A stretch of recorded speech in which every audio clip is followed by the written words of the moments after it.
All right, guys. Welcome to the show. We're going to go live right now. Global Sports Broadcasting Network on YouTube. Let's do it now. Here we go. Here we go. Streaming live on GSBN and Facebook Live. All righty. Welcome back to Global Sports Broadcasting Network. I'm your host, Cornelius Brad Hanna. A new look, a new show for a Wednesday hump day. And let's bring you a lot of sports talk about what is happening in baseball the last 48 hours, where a lot of the headline news in the sports world has been about cheating and the stealing of signs and the punishment going down with Houston. And now the Boston Red Sox are facing more punishment other than what happened yesterday in Boston with the Red Sox itself. All right, let's get to it right away with the headlines for today's show and other things that we're going to call it, like the New York Daily News called it, the Scambino with the Boston Red Sox. Big things happening yesterday with the firing, or I wouldn't say the firing. They agreed upon to go their separate ways. Alex Cora, the manager of the Boston Red Sox, and the Red Sox itself. They have a new opening in Boston for a job as manager of the Boston Red Sox because of the scandal itself, the stealing of signs, the using everything that baseball said is a no-no. Alex Cora is in the middle of it, deeper than we are probably didn't know about until recently itself. He is the face of this whole entire scandal itself that's turned into some punishment and deeper punishment. We'll get into that more. We also want to talk about baseball's harsh punishment itself for cheating. Is it fair? Is it right? Should it be more? Baseball's minority issue, not racial, but the minority of what is the more popular or the right thing, the more, let's say, the majority group of people versus the rest of the field when it comes to this issue itself, and how you don't let one small group, minority group, non-racial, get that clear, detrimentally ruin your league, hurt your league. Can't let that happen.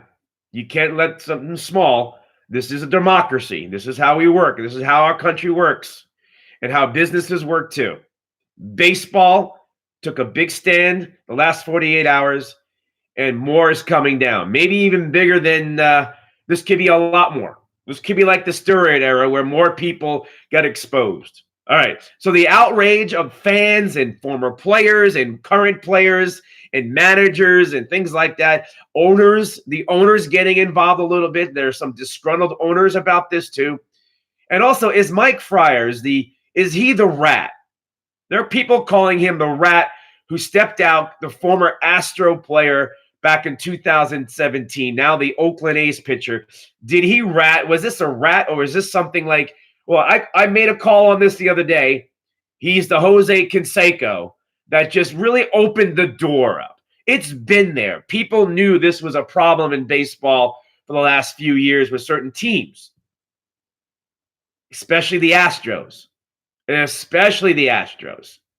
And what I'm getting to is Canseco was part of the steroid era, and he just blew it up by coming out and pointing fingers and calling people out. Does this happen to baseball now?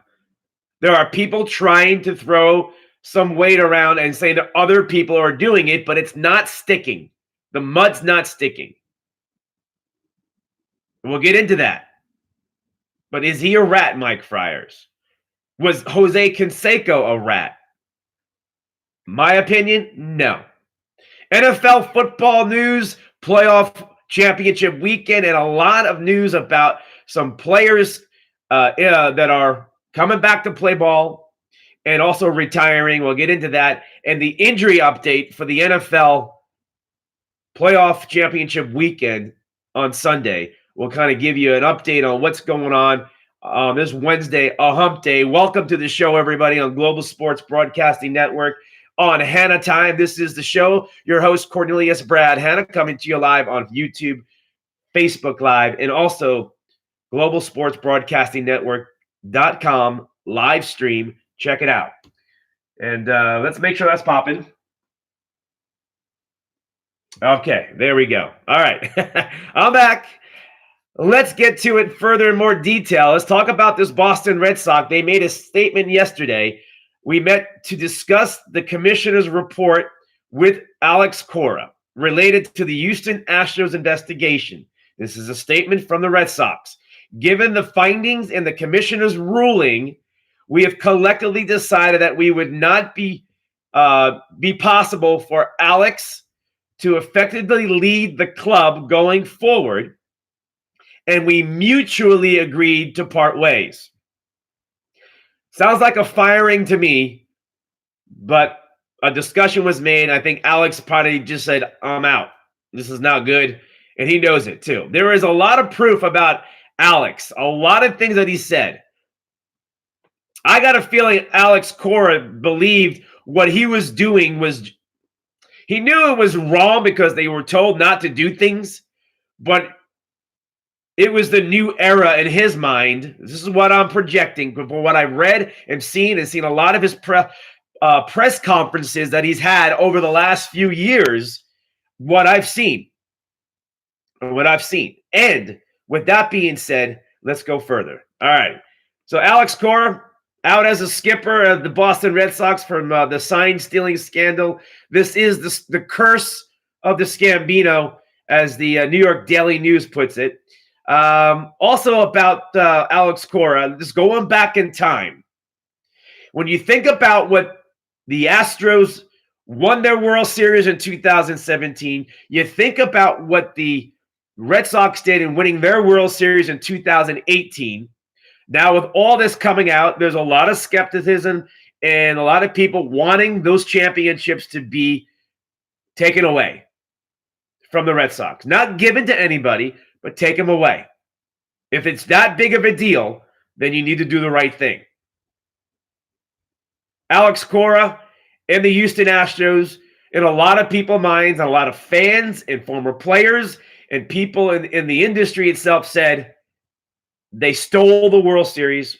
They actually took it away from the Dodgers, the Yankees, to name two teams that were that close from winning and going to the World Series. And those fans are upset. Former players are upset. And when you look back on the Red Sox and Alex Cora's comments throughout the last few years, they're all coming out. Everybody's digging on stuff. It really makes you think about, wow, you said all these things. For example, Alex Cora said following the parade of champions for the Red Sox back in 2018, Alex Cora stood on that stage to the thousands and thousands of fans and the media people that were covering it all over the world, basically, saying that we went into Yankee Stadium. No, the Yankees came into our stadium and beat us one game, and everybody was freaking out. And then we went back to Yankee Stadium, and we scored 16 runs. And then he says, suck on it. Looking back on those comments, Alex Cora, sounds like you were cheating to get those 16 runs. Sounds like you were cheating to get to the World Series and to win the World Series. If you're a Los Angeles Dodgers that year or 2 years ago, you feel the same way about the Yankees, with the Yankees. Cheated.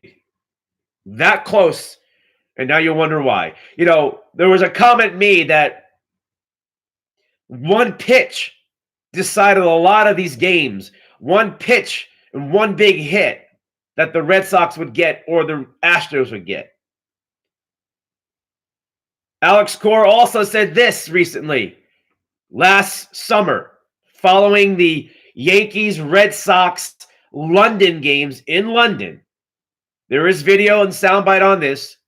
Following the Yankees sweeping the Red Sox in 2019 London series, talking about Carlos Beltran, who is now the Mets manager, who was part of the Astros in 17, part of the Reds, really buddies with Alex Cora. Okay? And in that press conference, about 27 seconds into it, he brings up Carlos Beltran's name. Unprovoked usage of word for some reason, talking about devices and generically kind of fogly saying in his own words about something being new, a change in the game. He was already showing signs then too, but nobody understood it until now. But when you go back on Alex Cora's press conferences, his words, he likes to talk, and he talked a lot. Sometimes he should have shut up. And now these are little evidence of things, and you can speculate what he was portraying into. But now that Carlos Beltran's name's been thrown out there, he is on the docket right now. He is now the guy that baseball will now look into further. Baseball has yet to finish up on Alex Cora. There is an expected ban for life on Alex. The punishment that the Red Sox will get should be similar to what the Astros got. But a lot of people in baseball, the other owners, do not like the idea and the fact that it was not strong enough of a punishment. It needs to go deeper and further. A lot of people are not happy. A lot of people. In fact, A.J. Hinch, the Astros manager, who got caught. Alex Cora, you got caught. The Red Sox, Astros, you got caught cheating. Cheating the game, cheating the fans, cheating up and down financially. Okay? You got caught. The game itself of baseball, if you get caught, you get caught. That's it. You can end it right there about people trying to accept the fact that it's allowed. It's not allowed. Let's get that clear. Number 2 or 3 on this list is A.J. Hinch. Just like Alex Cora, the former Astro manager who got fired for this, and he should have, also denied everything back in the 2019 postseason playoff championship series against the Yankees, when the Yankees were on top of them, complaining about what? The cheating that they were doing. They were on top of them. Now, baseball did not find direct evidence that the Yankees were correct in their assumption or belief or for what they saw and heard. So they're not going to just take the Yankees' word for it. But for whatever reason, Major League Baseball said there was not evidence or there's no proof or something like that. But the Yankees still to this day say they did have something going on in that series just a few months ago. They show the evidence. We can hear the pounding of the whistling going on in the dugout. We can see we hear about the blinking light in the outfield, notifying the batter. That was in October, Yankees-Astros series. But A.J. Hinch laughed and joked and denied and said, if I knew that would set off and get that team all upset about something, I would have done it, or I forget the words. But he was denying it. He was laughing at it, as if the Yankees were making up or joking, or this was a joke. Like, come on, Yankees. That's what he basically was saying. Meanwhile, on the West Coast, the Dodger fans are livid. Livid. Got a fan out there who is now going to sue. Check this out. We got a fan out there in Los Angeles, fans, I should say, that want to go out and take down the Houston Astros. An action lawsuit against the Astros. Reported on KTLA TV news in LA. Dodger fan says him and his friends want to file a class action lawsuit against the Astros. When these things start to pop up like this, when people's money has been put into it now, and there's money all across the board that was lost, could have been gained in many ways. We'll talk about that in a minute again. This is lining up of a potential Congress hearing. They tend to get into these things, so just be ready, folks. Just be ready for baseball and Congress to tie it up again because of this, because somebody's going to complain, somebody's going to sue, and then it's going to be a battle going on, and it's going to rise up through into our government, and our Congress is going to jump in. There's going to be a congressman from LA, from New York, or who knows, maybe even Houston or Texas to jump in. Just be prepared, folks. Baseball has a way, or Congress has a way to get their nose into this. And a lot of times they do it for popularity reasons as politicians, because whatever is popular with the fan base, the population, they're going to jump on that side and try to nail it so they can look good for voter perspective, especially if they're coming from like New York or LA, or you can name other cities, other states that these teams have played in over the years. It just wasn't playoff baseball. It was regular season baseball. And there's plenty of evidence. That's why it's coming down hard. So let's get back to our topic question, though. Are the penalties good enough? Are they hard enough? Should they be deeper punishment for what they did to the game of baseball? Some people feel the game of baseball is going too far. Come on, let's do it. This has just been done before, is what they've been hearing. Cora's arrogant, selfish act tainted the game. A.J. Hinch and the Astros, they tainted the game. And one thing baseball doesn't want this time of the year, or any time, is a negative media outrage on the sport itself. And you got to close that door fast. Spring training is within a month, when baseball's pitchers and catchers show up to get ready and start it up for the next season. Got to get this out of the way and close the door and move on. So both teams that are now being targeted already for cheating need to move on with their next season without their managers. It backfired on Alex Cora. It backfired on the Red Sox. It backfired on the Astros and A.J. Hinch. And with that being said, if Pete Rose is out of baseball forever, Alex Cora should be too. If Alex Cora is this deep into he's the pivotal, integral part of this scandal that introduced it, that went forward with it as an assistant manager coach with the Astros back in 2017. Let's think about how deep this goes to when Pete Rose is out of baseball. If Alex Cora is not banned from baseball, then Pete Rose should not be banned from baseball. Then a lot of the other ones. And the Black Sox should be, and Joe Shoeless Jackson should be cleared from the banning of baseball.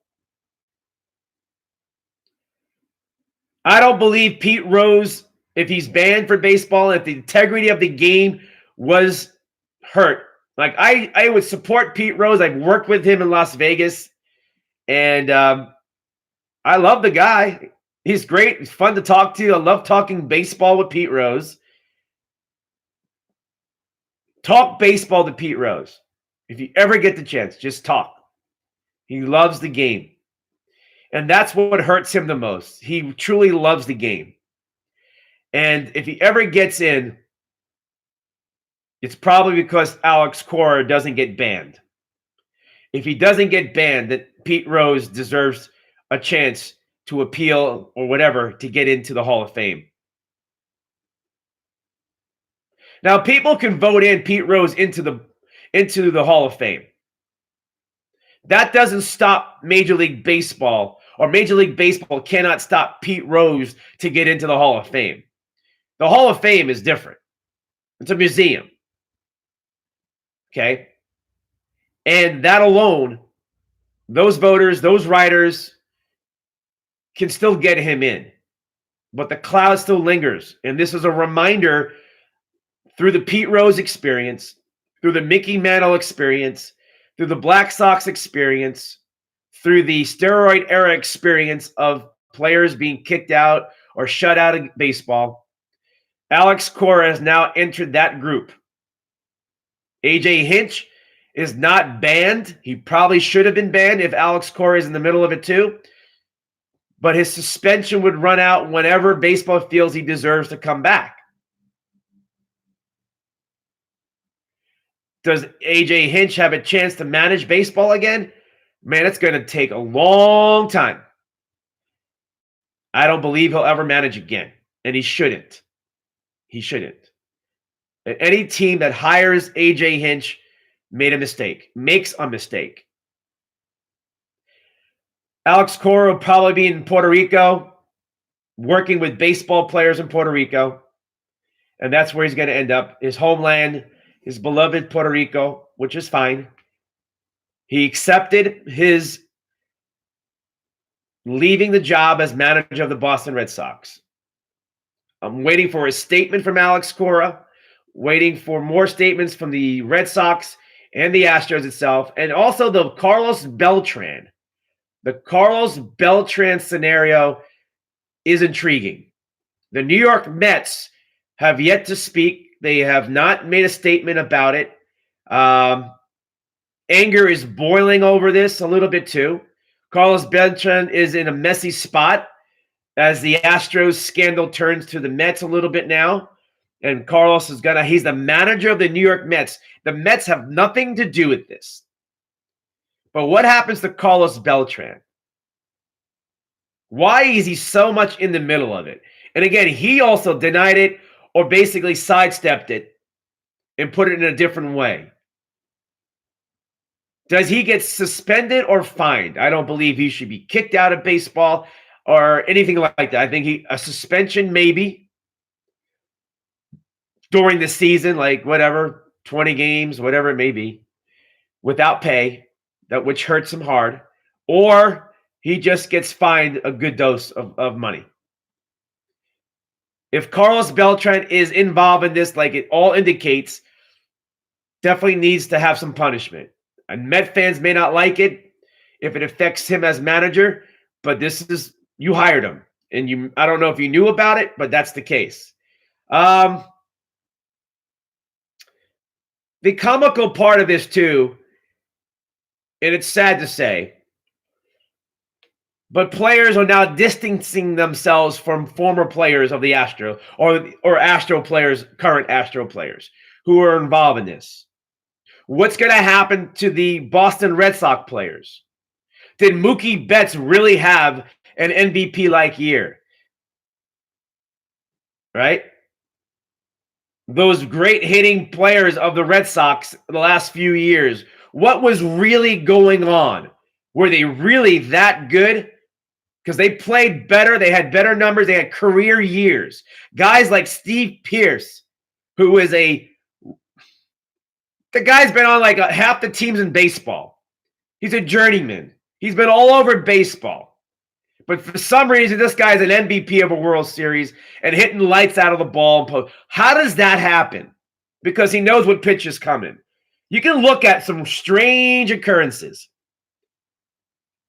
And people are going to point that other teams are doing it. But you got to have to prove it. You're going to have to nail it the way this has been done. Now, let's put this in different perspective. You're allowed to watch video or film, as they put it, on every team before games, after games, to study, to prepare, to look for signs that you can steal off that pre-production of a game, the pre-game, the post-game stuff. You can do things like that. It's during the game itself where that is not permitted.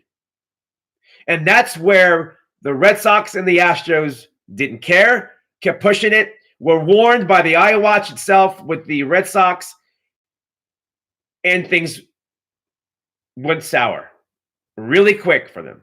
Really quick. Now, with that being said, Altuve. Was Altuve the real MVP of the 2017 season? Was his numbers blown up because he knew what pitch was coming? In big situations too. Were they really a clutch hitting team that just knew how to hit the ball because of their God-given talents? Or was it just the cheating and knowing what pitch was coming? For the past 3 baseball seasons, we'll have an asterisk on the Red Sox and the Astros and all their winnings, and how it was detrimental to many people around the baseball world, domestically, globally. And if baseball wants to and is trying to be a global sport at a higher, bigger level, expanding itself, you're going to have to stop it and do it hard. For those who think Major League Baseball is hiding from the minority issue of this, you're wrong. If you think baseball is just picking out scapegoats of this, you're wrong. For those former ball players who actually think and believe that it's been going on forever, that it's okay, why now? Because you got caught. For the people who believe that baseball is okay with cheating, you're wrong. For those that think during the game, stealing signs from your opponent is right or wrong, it's okay. It is okay during a game in the moment, but you're not using technology. You're not using cameras. You're not looking at videotape. You don't have tablets and iWatches and iPhones in your dugout. No electronics in dugouts other than the ones that are sanctioned and monitored by baseball. Because there are tablets. There are certain things in there, if you haven't noticed. But it's being monitored by Major League Baseball.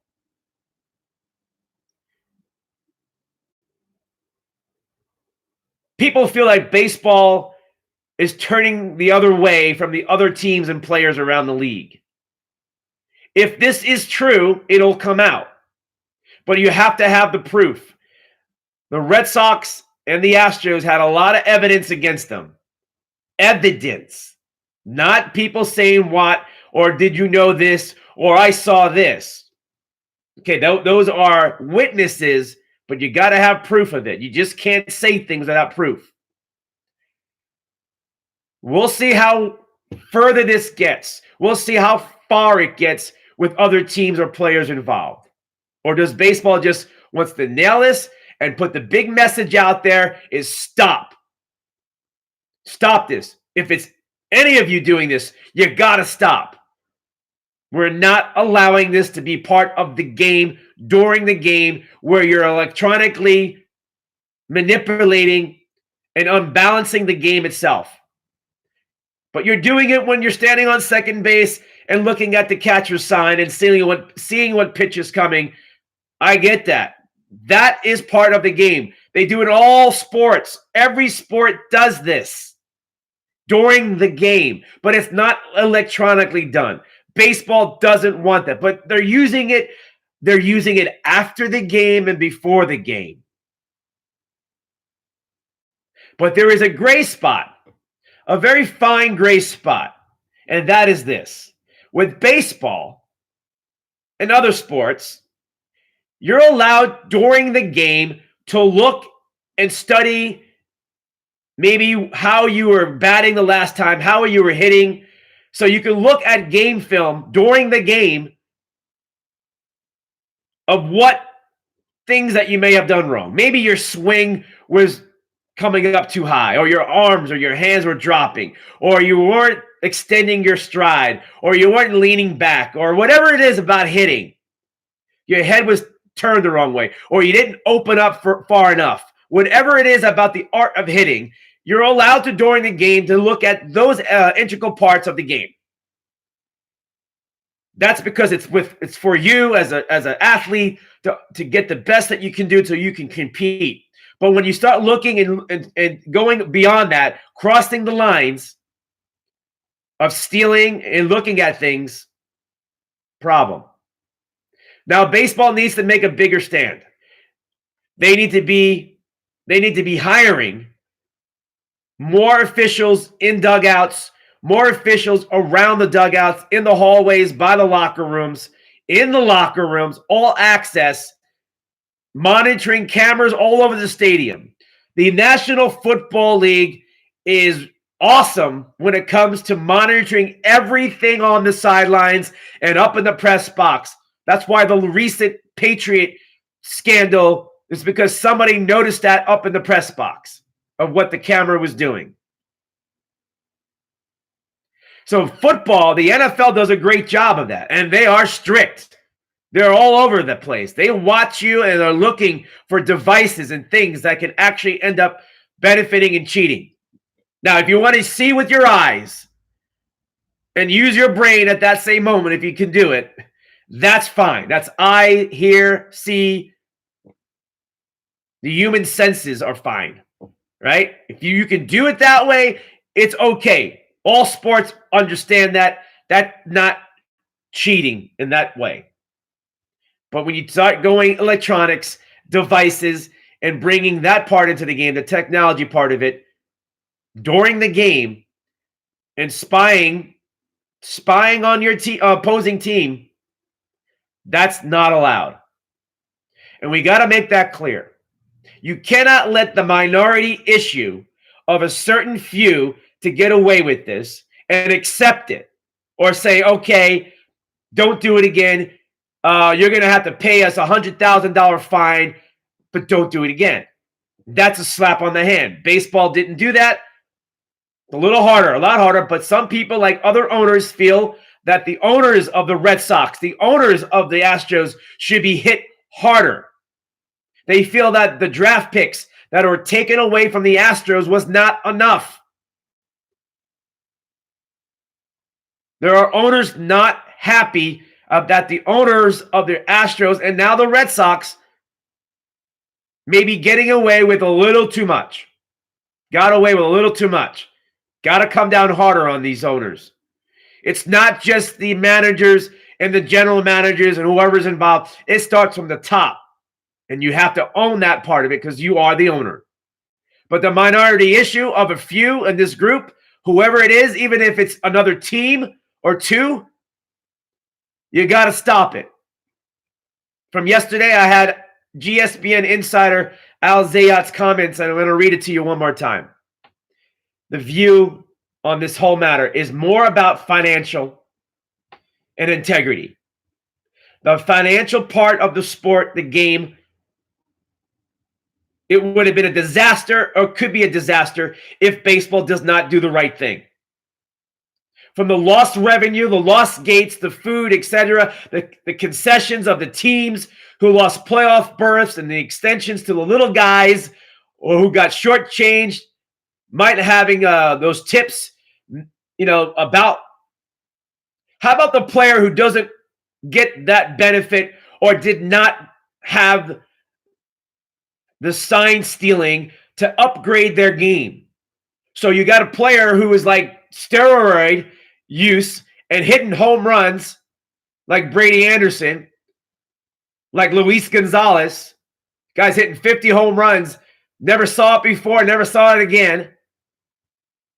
But it gets paid for it. And then you get guys who are not doing the wrong thing, trying to be the right guy and can't get there because he doesn't have the benefit of cheating and getting away with it, or he doesn't want to. That hurts their next contract. That hurts their next opportunity, their chance to play, their chance to start, their chance to get up through the minor leagues up into the major leagues, because there's guys doing it in the minor leagues cheating. You got to find ways to stop cheating the best you can. You got to make it fair. It's about athlete against athlete, pure athletic ability, the human competition of body, mind, and spirit and soul. Not iRobot, not Arnold Schwarzenegger with a red eye, nothing like that. I sounds, what is it? What does I mean? Right? We always talk about the we and the I. So when you get the I, like iPhones, right? iWatch, things that electronically you can use during the game is a selfish and it's not acceptable for the sport itself. All right, further on with this. Not only that this minority group that got caught in baseball for cheating affected just the financial part of it. You know, the TV revenues, also the accountability of number of that was stolen. You can't even imagine how much millions of dollars were lost from other teams, from winning, players' salaries, the concession stands, the beer carrier up and down your aisle, to the ticket holder, for the usher, the parking attendant who didn't get 3 more games in the playoffs. You understand that? I mean, it goes down deeper and deeper. And also on the global stage. It also impacted players' performances, too. Essentially, when contract talks come around, how does a guy have leverage if his numbers aren't quite there? But a guy like Steve Pearce, who was an MVP, nobody, who just danced around every major league ballpark because he couldn't stay with one team, because that's what he was. The guy was good enough to be in Major League Baseball, but he never had a starting job. He was never going to be an everyday player. But for whatever reason, under the Boston Red Sox, Steve Pearce was a MVP, dominant player in postseason. That's just an example how crazy that is. And it sets it up perfectly why you can say, oh my gosh, yes. But it also, Steve Pearce gets a contract, gets an extension, gets to stick around baseball longer, gets to make more money.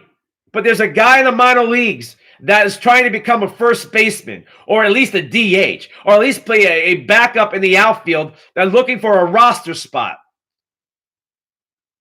but doesn't have the cheating. He's not cheating the game, but can't get to the next level because others are cheating the game and stopping you from growing and being the guy at the next level.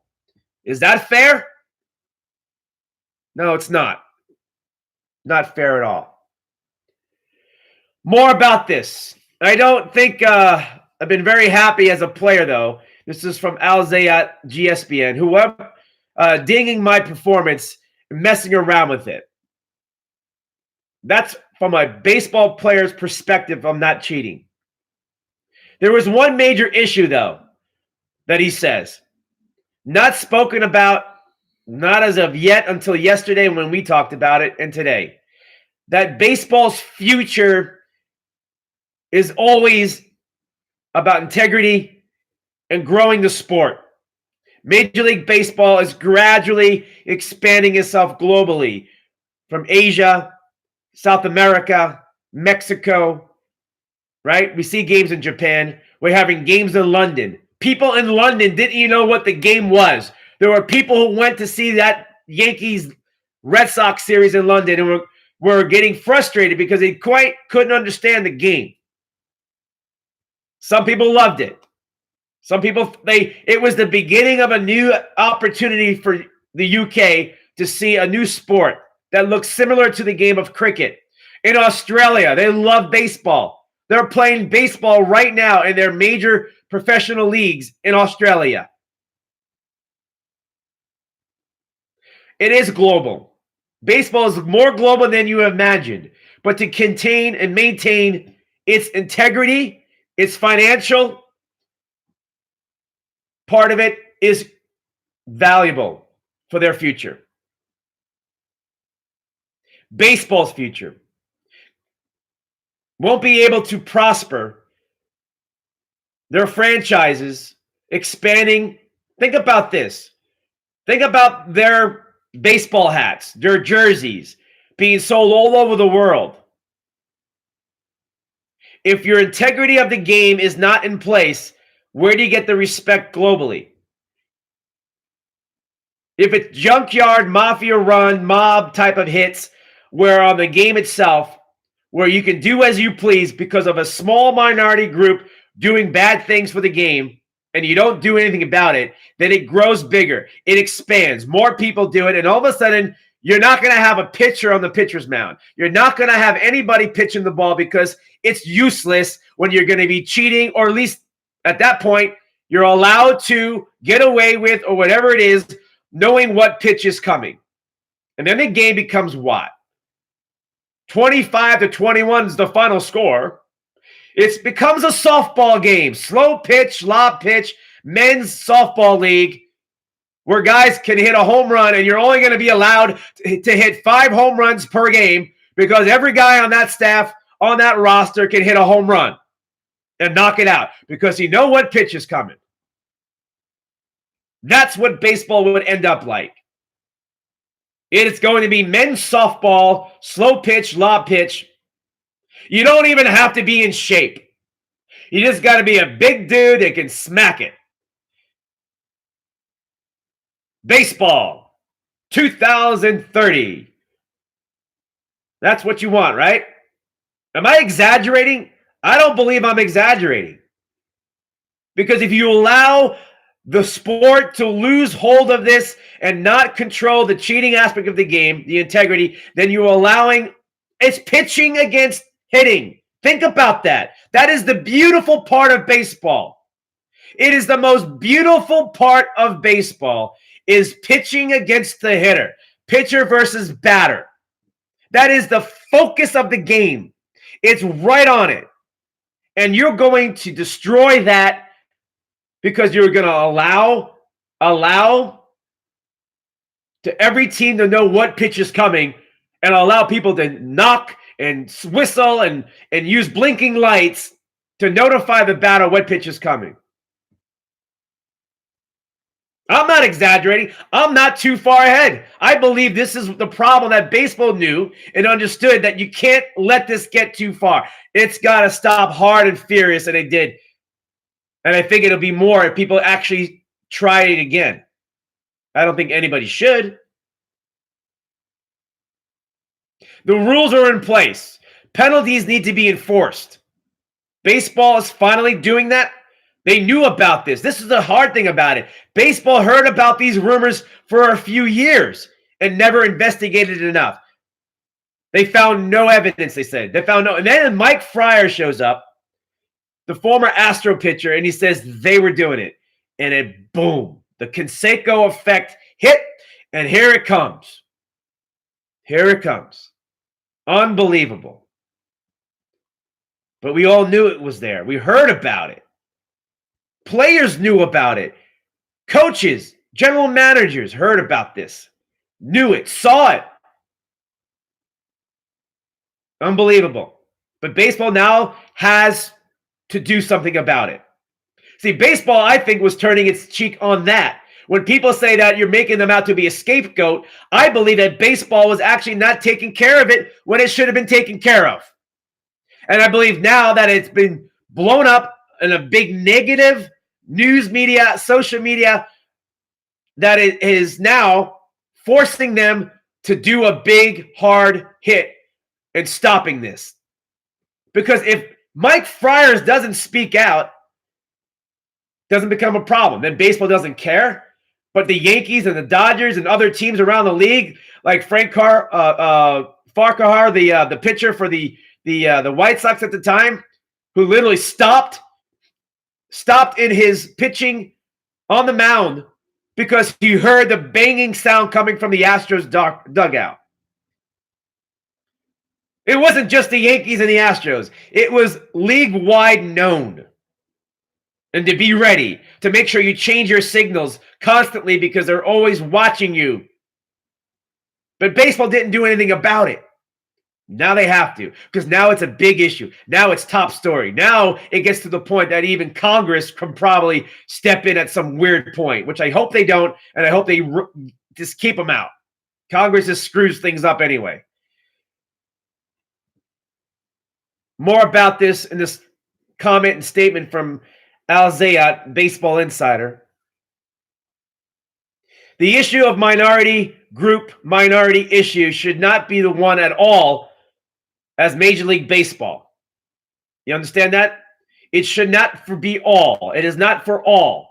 When one small minority group can overtake the league this way, upon its will to get away, if successful in building out to other countries and have multitudes of ethnicities and nationalities to love the game, to go further with the game globally,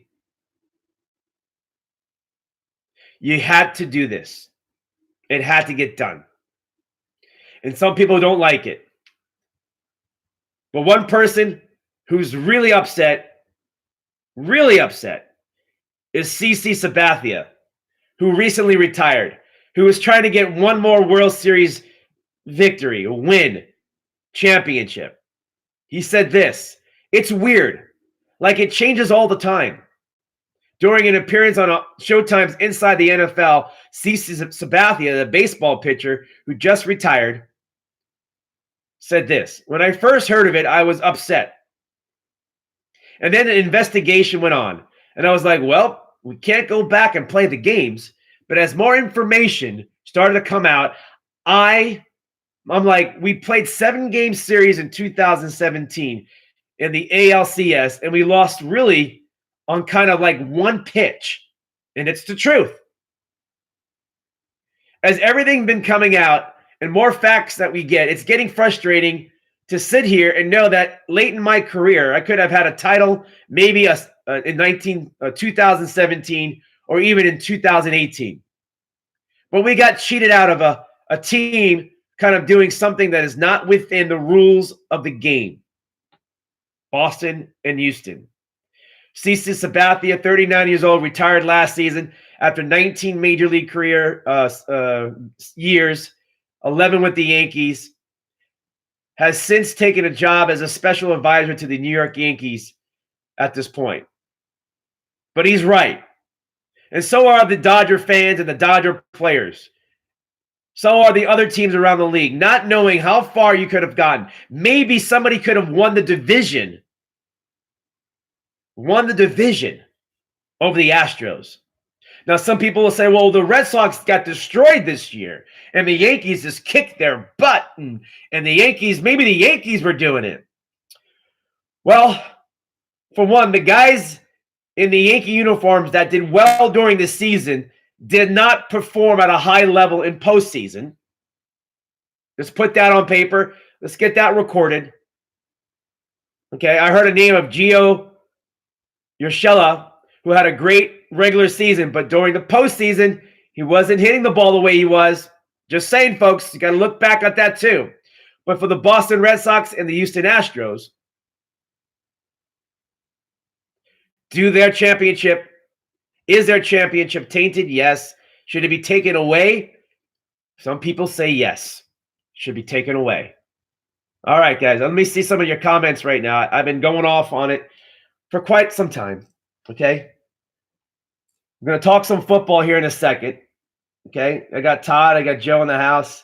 What we got? We got Cecilia, Carla, Danielle, Michael Persone, Nika in the house. Oh, my hair is growing, Nika. It's going out. Angel, Andy in the house. Alfonso, Joe in the house. Michelle in the house from the UK. Todd says it should stay in the Major League Congress, and all the other BS doesn't need to be in it. He's talking about Congress not getting in baseball. Chris Rucker in the house. Michelle says, oh my gosh, someone please get the scissors. Oh, yeah, why not? Get the scissors out. Carla says, happy you're mentioning Pete Rose. Yes, Carla. Pete Rose is an amazing baseball player, amazing baseball mind, and an amazing person to talk to when it comes to baseball, too. I just love talking to him. He kind of reminded me, well, Jose Canseco, folks, loves talking baseball. I was amazed how much he really knows about the game. And both those guys have basically been shut out of baseball because Jose became a snitch, right? Whatever it was. And Pete was banned from baseball for gambling. But when I talked to Pete and when I talked to Jose, my gosh, sitting down with them, it was amazing how much they love the game and they go beyond just like what you would think they would talk about. It was deeper, situational stuff, talking about hitting. It was fantastic. And my heart goes out to them because they love the game so much. but they're in a bad spot. And baseball, in a lot of ways, is unforgiving. In a lot of ways. More comments coming in. Carla says, yep, it's all over for Alex. It is, Carla. Rudy, Astros and Red Sox are trash. That's a lot of people feel that way. Oh, somebody wants to cut my hair. Well, it's been a year. Less than a year. Almost a year since I've cut my hair. Matter of fact, the day my hair was last cut was the day I interviewed Jose Canseco in California.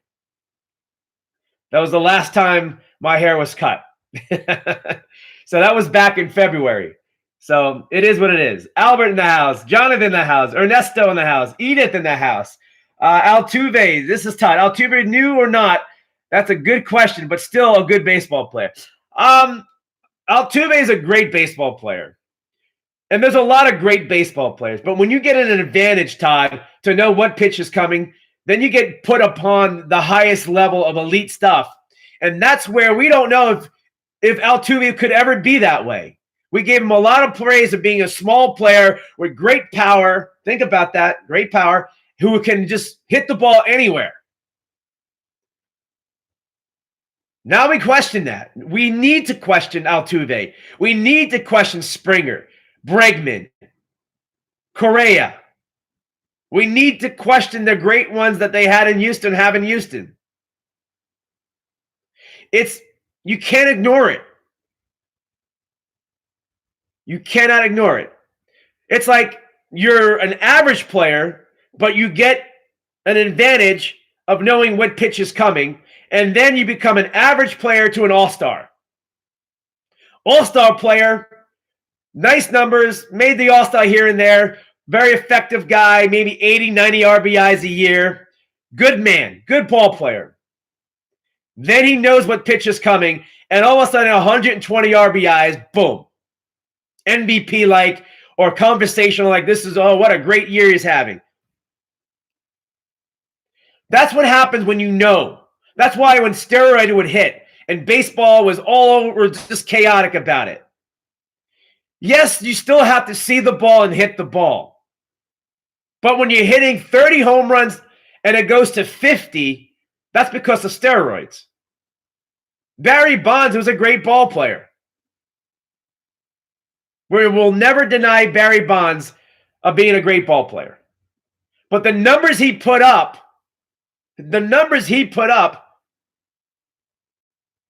I put an asterisk to it. Because if he was younger and stronger and knew the game when he was great too, he would still would have put up those big numbers. Big numbers. Crazy numbers. And that's because he is so good that when you started to cheat or take steroids or whatever PED you do, your game goes to the next level. So whatever level you're at, if you're a minor leaguer, you're a backup somewhere on some team, and you cheat the game somehow to enhance yourself, to help yourself, help your team, whatever it may be, but your game gets better because of it, it's going to get better. It's going to go from minor league to making a major league roster. And then the guys who are on the major league roster go from there to a potential all-star. And then it goes from all-star-ish kind of guy to an everyday all-star. Or if you're an everyday all-star baseball player and you know what pitch is coming and you are taking steroids or PEDs, whatever you're doing, you're going from an everyday all-star to a legend, astronomical Hall of Famer, hands down. That's the difference. So when you hear people, you still got to hit the ball, you still got to hit the ball. But if you know what's coming, or if you have extra muscle and power behind you, ball goes further, ball gets to the alley further. I mean, there is an advantage. So the increments of raising your game from cheating is real. You take it away, where are they? Now the Houston Astros have an issue. Let's see how Altuve does. He's still going to hit the ball. And they're still going to have some moments, but we'll find out. We'll find out. There are a lot of evidence of statistical numbers at home and on the road with the Astros and the Red Sox. Struggling on the road or at home.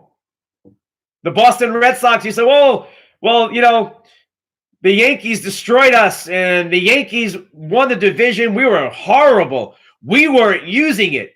Well, you forgot that the Red Sox got injured a lot. JD Martinez was hurt a lot. Mookie got hurt. Their first baseman got hurt. I'm forgetting his name. Pitchers, Sale got hurt. Chris Sale got hurt. They were a mess of injuries.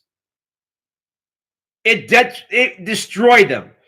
And even by cheating, they couldn't come out of it. They probably were still cheating with all those injuries, trying to come out of the hole. It didn't work. Couldn't work. They were wrecked with injuries, especially on their pitching staff. Especially. And they didn't have a closer. They didn't have a real bullpen. So they weren't really that good of a team. And then you take away the cheating, they stink. And they probably stopped cheating at halfway through the season when they realized they're not making it. They're not going anywhere. And they really got bad. Remember how bad it got for Boston later in the year? Makes you wonder. Makes you wonder. All right, guys, more comments. Rudy says the whole Astro team is suspect now. I agree. Edith says, hi, Courtney, look at you rocking the long hair. Oh, boy, I knew this was going to come. It's okay, Edith. I can grow it. At my age, I got hair. I might as well enjoy it. Might as well enjoy it. Todd, this is happening because people who are mad at the time of baseball, this is calmer to you. Not a bad point. Warren in the house. Diane in the house. Chris in the house. John, Antonio, Robert Bonara in the house. Rudy, you're right on, man. The money. It's all about the money. Show me the money. Jerry Maguire, baby. Kimberly in the house. Juan in the house. Robert says, Larry coming back another season. Yes, he is. Yes, he is. Larry Fitzgerald. Let's talk about football now. Thanks you, Robert. Transitioning into football. This is the Global Sports Broadcasting Network. The show is called Hanna Time. I'm your host, Cornelius Brad Hanna. And now we're going to move ourselves into the football aspect of things today. And boy, what a day it was, and today it was for football. Let's start with this morning. Baseball has brought in more Hall of Famers. New Hall of Famers. Not the ones that are going to get voted on in the way of recent players. But Major League Baseball's Hall of Fame Centennial class. Former Pittsburgh Steelers safety Donnie Shell. 4-time Super Bowl winner he is. All-Pro, one of the best at his position, and maybe one of the most biggest part of that defense that finally gets his due. Donnie Shell. Pittsburgh is in the Hall of Fame. Philadelphia Eagles wide receiver Harold Carmichael, the Giant. Harold Carmichael. You have never seen a guy that big playing wide receiver back in those days. Back in those days, in the 70s, Harold Carmichael, tall, lanky, big, strong, everything. He is now in the Hall of Fame. Also, NFL Films president, and God bless his soul, Steve Sable. Great, nice, young, or good guy. Also, voted in with other 9 members of the Pro Football Hall of Fame Centennial class revealed this morning. The other ones that are getting in: Detroit Lions defensive tackle Alex Karras, Chicago Bears tackle Jim Covert, New York Jets tackle Winston Hill. Well, I got a story about Winston Hill.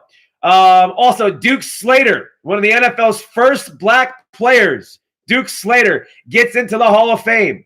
Former Green Bay Packers safety Bobby Dillon, and former Bears defensive end Ed Sprinkle. They all deserve it. They are all great, and they got in, and they deserve it. And I think people can really appreciate those guys. Winston Hill, number 75 of the New York Jets. Wow. Young boy, 8th grade. I was in 8th grade, and I went to a Jets-Colts football game at Shea Stadium, and the game was over. And back in those days, man, there was no security. The place wasn't sold out because the Jets weren't that good at the time. And so we sat real close to the field, behind the Colts bench. And the game was over. And for some reason, we decided to go run on the field when the game was over. And then we noticed that other fans ran on the field too. So I ran out there. I was in a midfield, 8th grader, looking up, and there was Winston Hill. And he was good in his days. Winston Hill was one of the best offensive linemen in football, especially during his era. And I'm looking up, and I realize how big, and I know I'm small at the time, but man, how big these guys really are. And I'll never forget the imposing figure of Winston Hill and seeing that 75 jersey of his. Always stuck in my mind. I'm happy that he's in. Probably should have gotten in a long time ago. But he got his due. Winston Hill, along with Duke Slater, the first black player in NFL. And Chicago Bears, Jim Covert and Ed Sprinkle. Also Packers, Bobby Dillon. And also Detroit Lions, Alex Karras. A lot of NFC North teams in there, huh? All righty, moving on. We heard about this morning. Larry Fitzgerald is coming back. Larry Fitzgerald is now coming into his next season, preparing for his next season.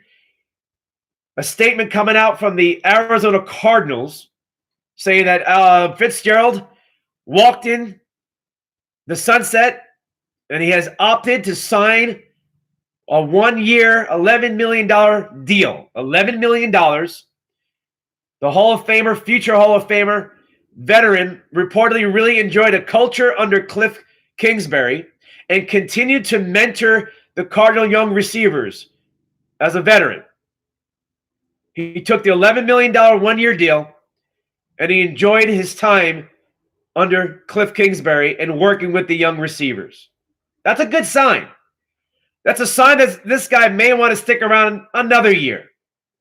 Fitzgerald was near a full-time player in 2019, last season. He may begin this season, probably still the full-time guy. I would think the Cardinals may try to limit some of his snaps, some of his plays to keep him healthy in 2020. If Arizona can get some of their young players to play better. If not, Larry's going to find a lot more playing time again. In a lot of ways, Larry going into his 17th season. And I've said this before, if Larry Fitzgerald can play 20 seasons like Jerry Rice, he'll break everything that Jerry Rice owns as records other than 2. Touchdowns and total yardage, total receiving yards. He may get somewhat close if he finishes strong in his later years, which is possible. He may get close, but not. It's a bigger mountain to climb. But everything else, Larry Fitzgerald is going to be considered as the GOAT because what he's going to end up doing. He's going to have to do it 4 more years, 17, 18, 19, and 20. Can he stick around that long to put together a lot of numbers, win a Super Bowl? That's what he wants. But the Cardinals need to find some help at wide receiver. And that could affect Larry Fitzgerald's playing time if somebody steps up or the system under Kingsbury blooms under these young kids who really just had a hard time getting going. That's your hope and your prayer and the faith in the system that this is what happens. But until then, we won't know. The Cardinals like to use 5 wide receivers, which should be a lot of playing time for Larry to get into the games more. I would say Larry himself is going to probably catch about 60 to 70 passes again this year. I don't see the Cardinals emerging with great receivers unless they nail somebody in the draft or free agency. But it's going to be a hard sell for a free agent to come to a team that it once again has been losing. And a veteran who wants to win will go somewhere else. But maybe Larry Fitzgerald has enough for a player to play with him, to line up next to him as a wide receiver, to upgrade that position. The future of the Arizona Cardinals is not really right now. It's building for now. It's building for tomorrow. And they have a lot of work to do. Larry Fitzgerald, from what we've just read to you, the veteran wide receiver enjoyed himself there and enjoyed working with the young receivers. If that is the case, and if Larry Fitzgerald continues to stay healthy, it is worth keeping him around, even if it's $8 million next year with a limited role. I highly doubt that. I think Larry's going to get a lot of playing time for the next couple of years if he sticks around. But my projection now, after hearing that, is that Larry Fitzgerald doesn't mind coaching, doesn't mind being around the game that way, doesn't mind helping, giving back. And it may take a couple of years to get everything in place for this Arizona Cardinal football team. And Larry may see that possibility. He may say to himself, all right, I'm going to be here. I'm going to work. I'm going to help. I'm going to assist. I'm going to coach, share my knowledge to an organization, to these players, because this is my team. This is my Cardinal team. I am the identity of this franchise, and I'm going to help. And I'm going to stick around for a couple of years. And I'm going to stick around for a couple of years because maybe after 2 years, and I'm going into my 19th season, think about that, and we are at the elite part. We are ready to go win a Super Bowl. So Larry may just kind of stretch this out. We may have gotten an opening to his light of where he wants to be as a Cardinal, and it may just be 2 more years, this year and next season, 2020 and 2021. And then he'll, hey, are we ready to win or not? Or is he tired or whatever? So just putting it out there. Nice to see it. I think football loves it. I think football is ecstatic that they have an ambassador to the game that is old enough to understand the game itself from 2 decades. And the way the game's being played and a lot of, off the field stuff going on, it's so vital that Larry is still part of the NFL this way on every Sunday that they play games, and we get to talk about him and appreciate him, and the Cardinals know that. He deserves more than $11 million,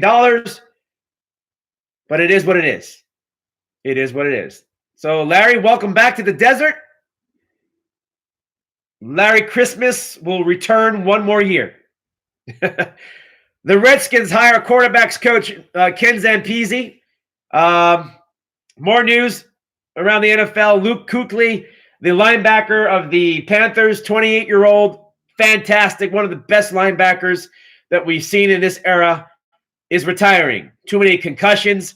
I was surprised he came back this year, but we're going to miss him. He was a football player. Entering the NFL draft, Tua Tagovailoa is coming back to play football, but in the NFL. He is going to be ready and healthy for the for the draft and the April tryouts or showing of his talents. Steve Wilks of the Cleveland Browns, former Cardinal head coach, has been told that head coach of the Browns, the newest head coach of the Browns, Kevin Stefanski, has narrowed down his defensive coordinator candidate or candidates to Steve Wilks, who was there last year, and 49ers passing game coordinator Joe Woods. We're going to find out here. A decision will be made soon, we were told. Wilks has underperformed as a head coach, but has done well as an assistant coach in Carolina and did not do a bad job in Cleveland with the talent that he had there too. Can't crush him there. Can't crush him. Joe Brady, Carolina Panthers. the former LSU wide receivers coach and their passing game coordinator, Joe Brady, is now the offensive coordinator for the Carolina Panthers. So he leads LSU in that championship. Just a few days later, he's in the NFL. Injury report. Juan Thornhill, the Kansas City Chiefs, reported that he was going to be done for the year. It is official now. Successful surgery on his knee. He is out for the rest of the year. ACL surgery. More news coming up. I'm not going to talk about Antonio Brown. We know what's going on there. Defensive lineman Chris Jones of the Kansas City Chiefs. His injury report for this Sunday's game in Kansas City against Tennessee. He has a calf injury. It's day-to-day. He's a big part of that defense. Coach Reed was making an easy decision to shut down Chris Jones since Sunday. He wasn't able to push off during the pregame warm-ups. Also remained non-committal on the 25-year-old status for the championship game. But they say he's day-to-day. The Chiefs still are what? Mustered up 5 sacks.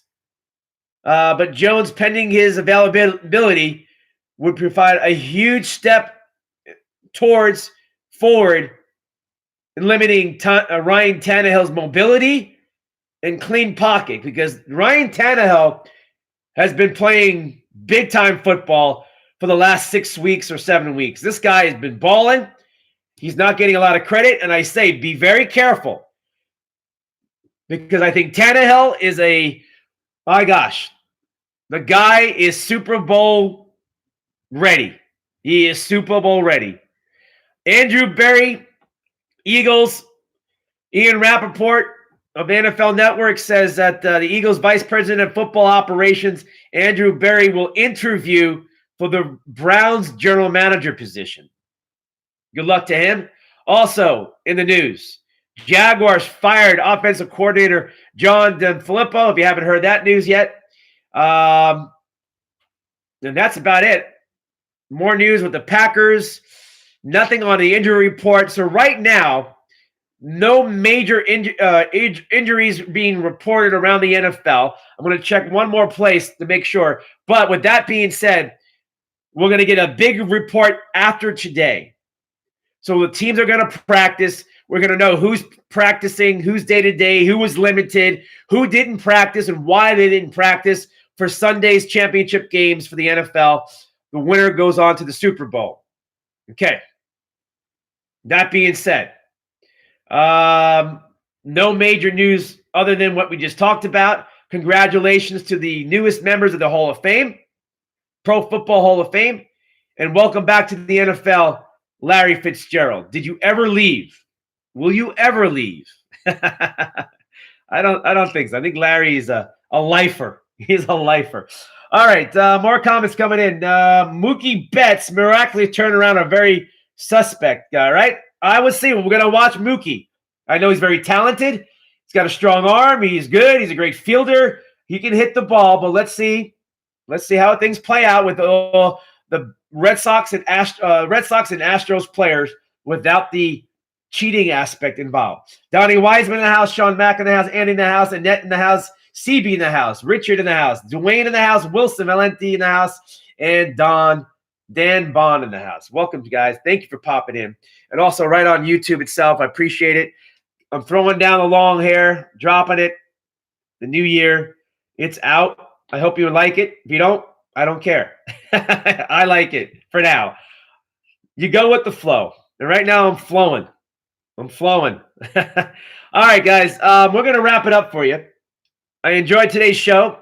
If you want to recap and watch the show again, we're going to repeat real quick the summary of the show, and then we're going to say goodbye. In our conclusion, Major League Baseball coming down hard on the Houston Astros, and yesterday the Boston Red Sox, through a mutual agreement, has fired or let go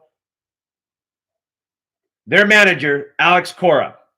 The questions we talked about are the punishment. Is the punishment hard on both teams? Are the owners happy or not happy? We talked about the discomfort and the unhappiness of other owners around baseball that the punishment was not harsh enough.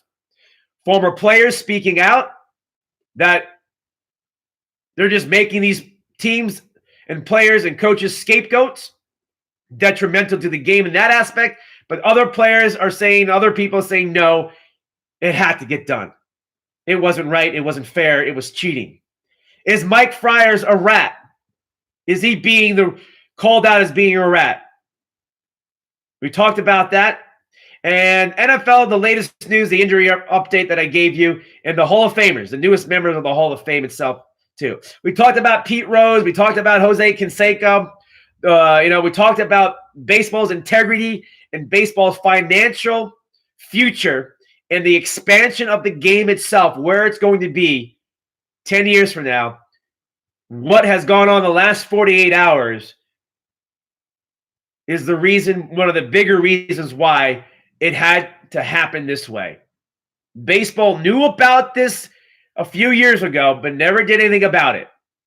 That's my beef with baseball.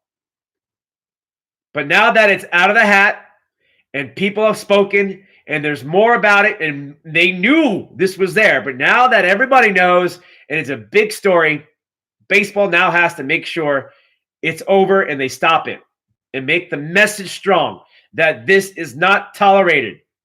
Cheating is not tolerated in baseball or any sport. It's competition. If you accept the fact that it's part of the game, it's not part of the game in rules. It doesn't say in the rule book anywhere. And if you get caught, you got caught. If you get away with it, you get away with it. But you got caught. During the game, you're going to get caught during the game, but you're not going to get fined or suspended. The commissioner office may call up the team and say, hey, we're getting a lot of this, blah, blah, blah. And then they may get a backlash from that. But during the game itself, we're not worried about figuring out your opponent when your players and managers are seeing with their eyes, hearing with their ears, and watching and hearing what's being spoken, or body action on the field, tendencies, right? The tendencies of your opposing team, pitcher, fielders, batters. And let's forget one more integral part about the game of baseball. It's about pitcher against batter. That is the first dynamic of the game. Pitcher versus batter. And the fact that the batter had an advantage because he knew what pitch was coming and he could sit on it, then what is the use of a pitcher? What is the value of the game itself when the game is always built around pitcher versus batter? That's the beauty of the game. That's the mindset of the game. That is the biggest, best one-on-one competition other than boxing. And other than an offensive lineman against a defensive lineman. You try to name me a few sports where it really comes down to one-on-one, physically and mentally. Pitcher versus batter is one of the most fierce, competitive parts of any sport because there's so much going on. It may not look exciting. It may not have action because they're looking straight at the batter, but there's a lot going on up here. And if the pitcher does not have the advantage or trying to find the advantage to get that batter out, what good is the game? What good is the game of baseball? So I leave you with that. Keep the game intact. Protect the integrity of the game. Protect the future of the game. And if you get caught, you're caught. And punishment happens. We're going to wrap it up for you on this hump day.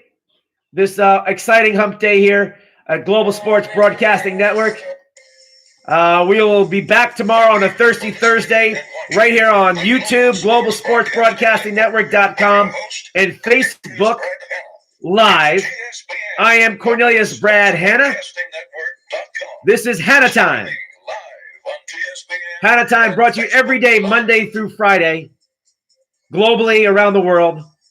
We'll talk to you tomorrow, folks. Love you guys. Enjoy it. Thank you for popping in.